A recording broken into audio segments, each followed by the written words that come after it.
Hi friends, today question பாருங்க PQ or ST என்பன கூட்டுத்தொடர் வரிசையில் இருப்பின் P minus 4Q plus 6R minus 4S plus T இன் value என்னன்னு கேட்டிருக்காங்க. ஒரு கூட்டுத்தொடர் வரிசையில் உள்ள எல்லா எண்களுக்கும் வித்தியாசம் வந்து ஈக்குவலாக இருக்கும்.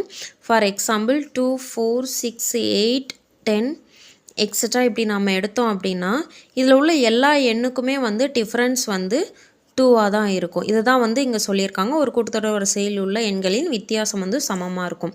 ஸோ Pக்கு 1, கியூக்கு 2, ஆருக்கு 3, எஸ்ஸுக்கு 4, T வந்து 5 அப்படின்னு சொல்லி நாம் எடுத்துக்கிறோம். எடுத்துகிட்டு இந்த வேல்யூ எல்லாமே கிவன் ஃபார்முலாவில் சப்ஸ்டியூட் பண்ணுறோம். சப்ஸ்டியூட் பண்ணோன்னா 1 minus 8 plus 18 minus 16 plus 5ன்னு கிடைக்கும். இப்போ நெகட்டிவ் தனியாக ஆட் பண்ணுறோம், பாசிட்டிவ் சைன் உள்ள வேல்யூஸ் எல்லாம் தனியாக ஆட் பண்ணுறோம்.